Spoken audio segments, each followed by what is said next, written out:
Hello everyone, कैसे हैं हम सभी दोस्तों। आज हम एक क्लोन बनाने वाले हैं रिएक्ट जेएस को यूज करके। लाइव कोड एडिटर होगा, कोड पेन की तरह इसको हम क्रिएट करेंगे, जहां पे आप लाइव कोड टाइप कर सकते हैं। HTML CSS and Java script. ये एक एक्चुअल में किसी स्टूडेंट की असाइनमेंट है। मेरे पास ऐसे 3-4 कैंडिडेट आ चुके हैं जिनको किसी ने इंटरव्यू में भी असाइनमेंट दी है और स्टूडेंट को भी असाइनमेंट मिली हुई है, सेम ऐसे ही लाइव कोड एडिटर के लिए।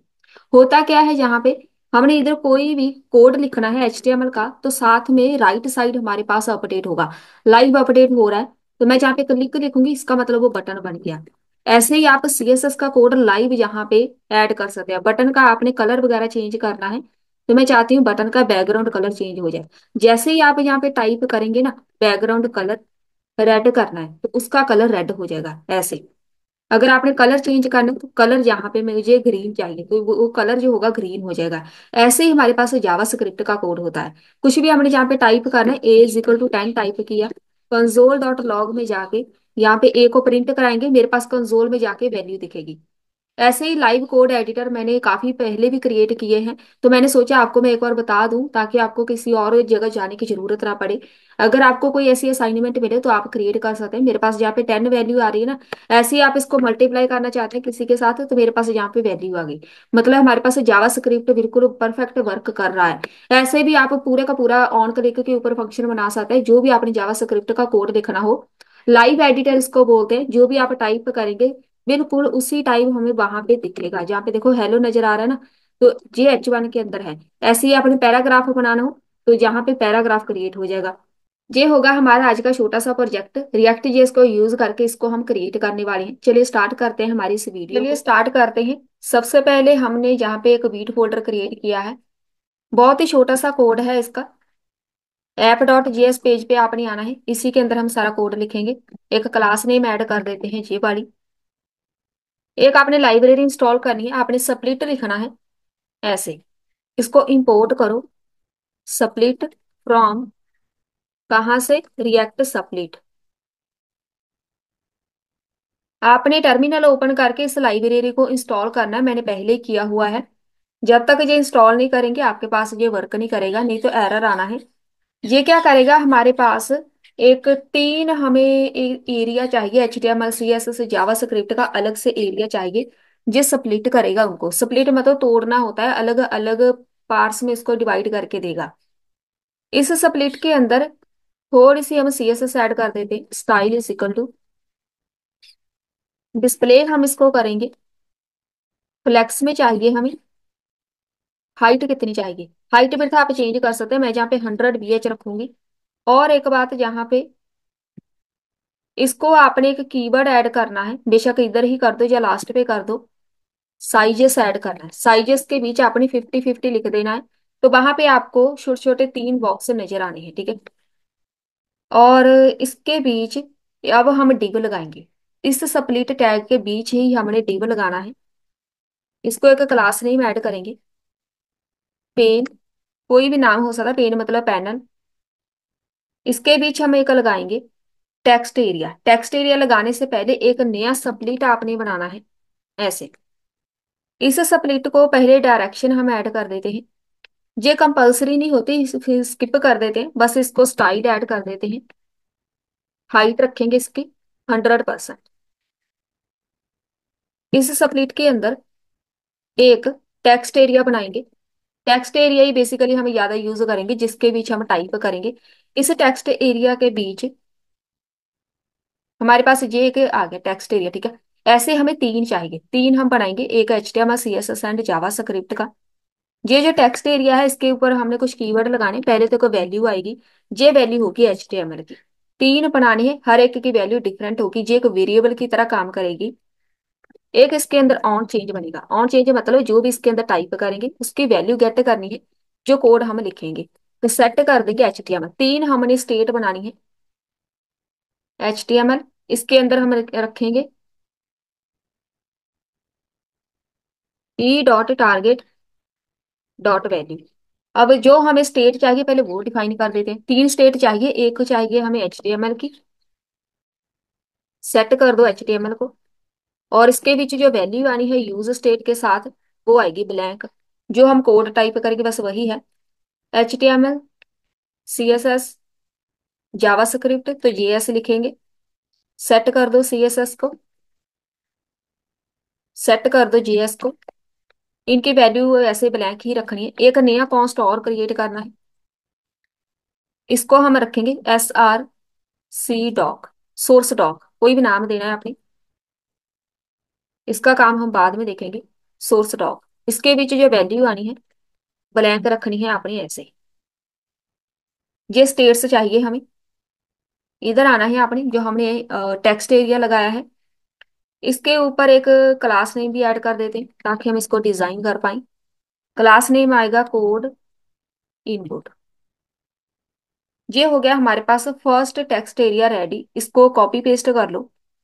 प्लेस होल्डर भी एक लगा दो ताकि यूजर को पता चले कि यहाँ पे एंटर HTML कोड, ताकि पता चले जहाँ पे हमने HTML का कोड लिखना है। बस इसको कॉपी पेस्ट कर लो। 3 बार लगाना है। सेट कर दो CSS को, जहाँ पे सेट कर दो JS को। और एक वैल्यू इधर चेंज करनी है CSS, इधर चेंज करनी है JS। ये हमारे वेरिएबल्स है जो हमने डिफाइन किए हैं। यहाँ पे लिखो CSS कोड, यहाँ पे लिखो जावास्क्रिप्ट। अब एक बार चेक करो, ये हमारे पास 3 बन गए टेक्स्ट एरिया। ठीक है, चलिए ये तो आ गए हमारे पास। अब बारी आती है, एक हमने आउटपुट एरिया बनाना है। तो आउटपुट वो होगी जिसके अंदर हमें आउटपुट दिखनी है। इसके लिए स्पेशली हम यूज करते हैं एक आई फ्रेम। आपने जहां पे लगाना है आई फ्रेम, पहले तो ऐसे ही लगाओ। तो ये आ गया राइट साइड में। आई फ्रेम के बीच हमें आउटपुट दिखेगी। इसको ज्यादातर हम आउटपुट के लिए ही यूज करते हैं। इस आई फ्रेम के ऊपर आपने सोर्स डॉक अपना वेरिएबल लिखना है जो हमने ऊपर डिफाइन किया था। इसके बीच हम पास करेंगे, क्या पास करेंगे? SRC डॉक, हमारा वेरिएबल। ये सोर्स डॉक एक कीवर्ड है। ये हमारा वेरिएबल है जो हमने क्रिएट किया था, इसलिए मैंने इसका नाम ऐसा रखा था ताकि हमें पता चले कि यहाँ पे इसको डिफाइन करना है। सोर्स डॉक होता है कि इसके अंदर क्या वैल्यू आनी है। तो वो वैल्यू आएगी मेरी यहाँ से, जो हम इसके अंदर टाइप करेंगे। देन टाइटल एक होगा इसका। टाइटल लगाना है तो लगा सकते हैं, ये इसके लिए कुछ कीवर्ड होते हैं, वहां पे आउटपुट लिखा नजर आएगा टाइटल। यहाँ पे एक बहुत ही इंपॉर्टेंट कीवर्ड है सैंड बॉक्स। अब ये होता क्या है, पहले तो मैं इसको एक कीवर्ड ऐड करूंगी अलाउ स्क्रिप्ट्स। फिलहाल इतना ही ऐड करेंगे, बाद में बताऊंगी ये होता क्या है। विद एग्जाम्पल बताऊंगी तब आपको समझ आएगा। इसकी हाइट विड्थ मेंशन करो, मुझे ये चाहिए 100%। हाइट विड्थ 100% चाहिए, इज इक्वल टू आएगा 100%। मतलब जितनी हमारी स्क्रीन है उसके बीच पूरा हमें चाहिए आई फ्रेम, बस सही है। इसको डिजाइन करके थोड़ा सा इधर लेफ्ट साइड से सेट कर देंगे। और इसके अंदर आप फ्रेम बॉर्डर भी लगा सकते हैं, अगर लगाना है तो आप ऐसे लगा सकते हैं फ्रेम बॉर्डर, अगर आपने इसको डिजाइन करना हो। 0 होगा तो इसका जो बॉर्डर होगा 0 से हट जाएगा। अगर आपको चाहिए तो आप लगा सकते हैं, मैं रहने देती हूँ। अगर आप चाहते हैं कि ऐसे बॉर्डर लगा नजर आए तो आप इसको 0 ना लिखो, अगर हटाना है तो फ्रेम बॉर्डर 0 कर दो।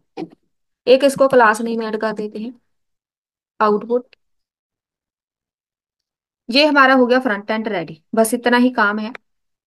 पहले हम चलते हैं CSS के ऊपर। बहुत ही छोटा सा कोड है, हमने थोड़ा सा इसको डिजाइन करना है।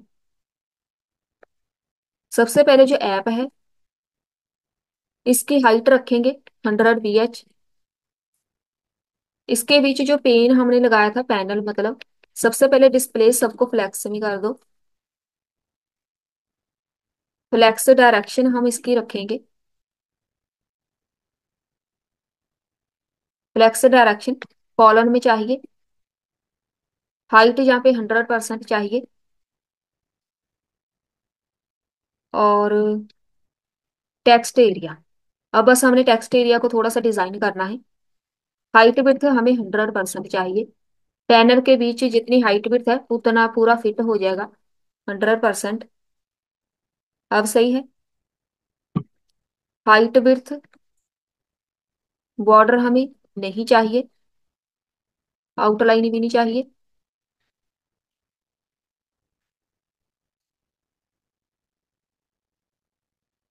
पैडिंग चाहिए थोड़ी सी, 10 पिक्सल। फॉन्ट साइज जो इसके अंदर हम रखेंगे 14 पिक्सल तक रख सकते हैं बस। अब बारी आती है जो कोड इनपुट हमने नाम दिया था ना क्लास, बैकग्राउंड कलर। कलर इसका ब्लैक लगाएंगे, ये वाला।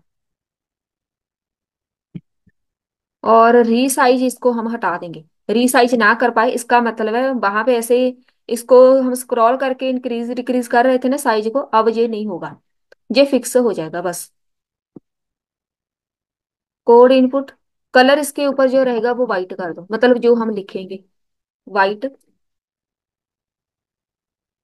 बस। आउटपुट को हम लगा देते हैं आउटपुट, बैकग्राउंड कलर बस इसका वाइट कर दो, बाकी सब सही है।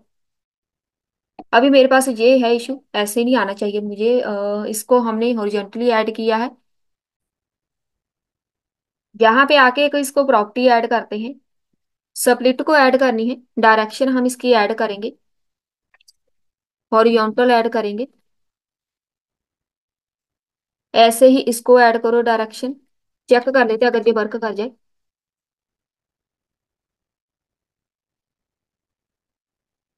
हॉरिजॉन्टल, और यहाँ पे वर्क तो कर रही है लेकिन ऐसे है। इसके लिए हम ऐसा करते हैं, एक डायरेक्शन हॉरिजॉन्टल कर देते हैं, दूसरे स्प्लिट की वर्टिकल डायरेक्शन करके देखते हैं अगर इसके साथ सही हो जाए। अब सही लग रहा है, अब सही है। तो पहले हमारे पास हॉरिजॉन्टल वर्क नहीं कर रहा था, वर्टिकल आप यहाँ पे कर देना एक डायरेक्शन। अब इसके अंदर हम टाइप करेंगे कोड, तो हमारे हमें जहां पे शो होना चाहिए वो भी लाइव। मैं जहाँ पे अगर बटन क्रिएट करूँ HTML में, तो जहां पे एक बटन क्रिएट हो जाना चाहिए। अब उसके लिए हम क्या करेंगे, ये तो जस्ट डिजाइनिंग है, इसके अंदर कोई भी काम नहीं किया अभी हमने।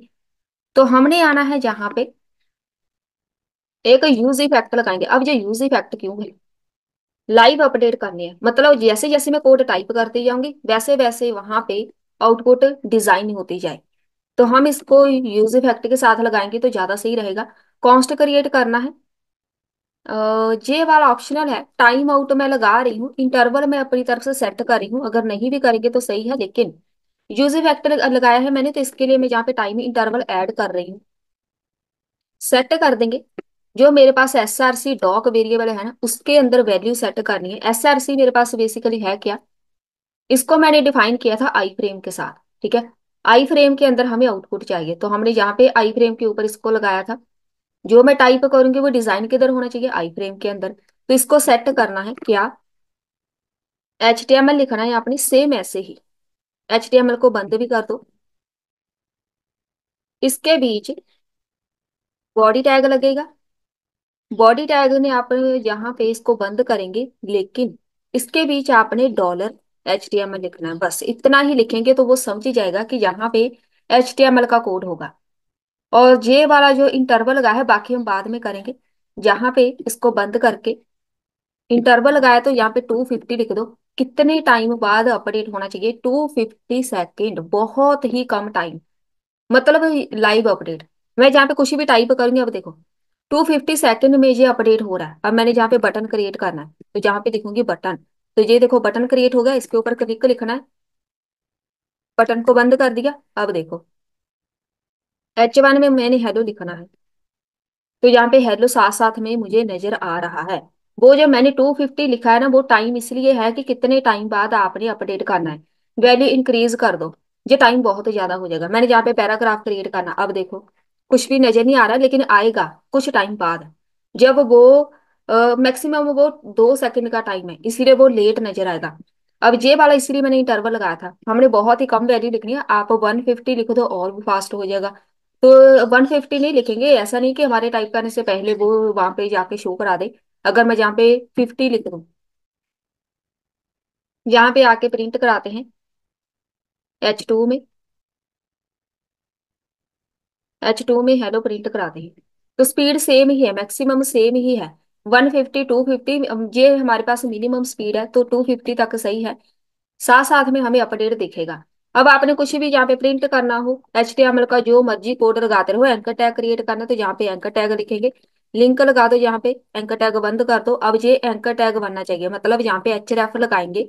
तो अब देखो ये लिंक बन गया ना, बिल्कुल हमारे पास HTML का कोड वर्क कर रहा है।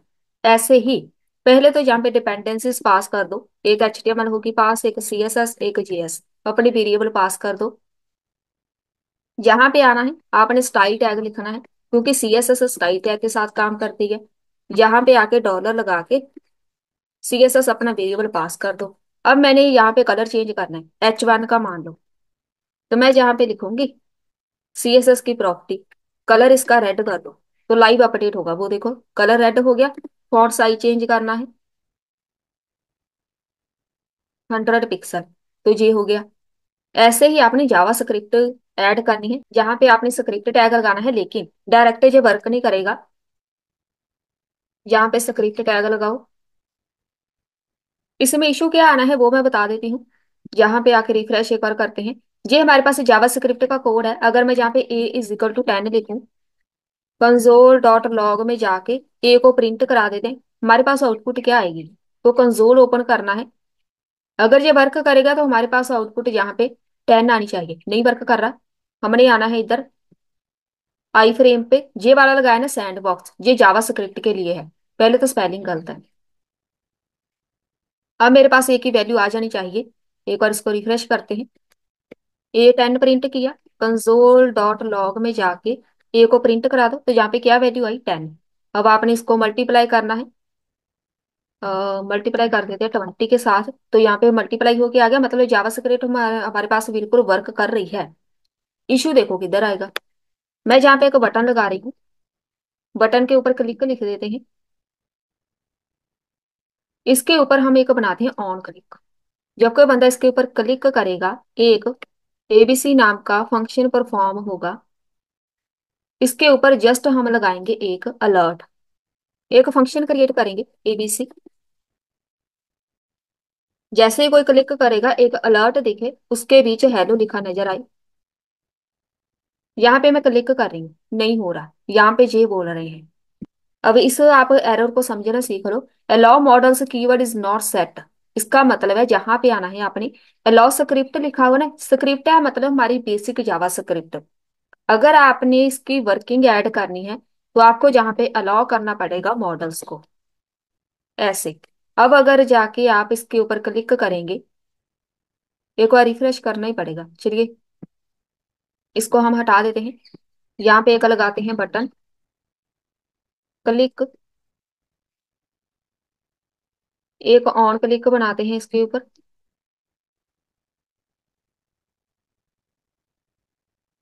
ए नाम से बना देते हैं। एक फंक्शन परफॉर्म होगा ए नाम का, और इसके बीच अलर्ट लगाओ, ऐसे। अब यहाँ पे क्लिक करके देखते हैं तो मेरे पास अलर्ट आ रहा है। अगर हम यहाँ पे इंस्पेक्ट करके चेक करें, वो वाली एरर हमारे पास नहीं आएगी जो पहले थी, मॉडल वाली। अगर आप कंप्लीट जावास्क्रिप्ट यूज करना चाहते हैं, अब देखो कोई भी एरर नहीं है। यहाँ पे क्लिक करेंगे तो हमारे पास अलर्ट आ जाएगा। ऐसे ही आप जावा स्क्रिप्ट को परफॉर्म करवा सकते हैं। जे वाले दो कीवर्ड्स ऐड करने, इसका मतलब है आपने पूरी जावा स्क्रिप्ट को अलाउ कर दिया, कुछ भी आप क्रिएट कर सकते हैं। ये हो गया हमारा आज का टॉपिक कंप्लीट, छोटा सा टॉपिक। मिलते हैं फिर नेक्स्ट वीडियो में।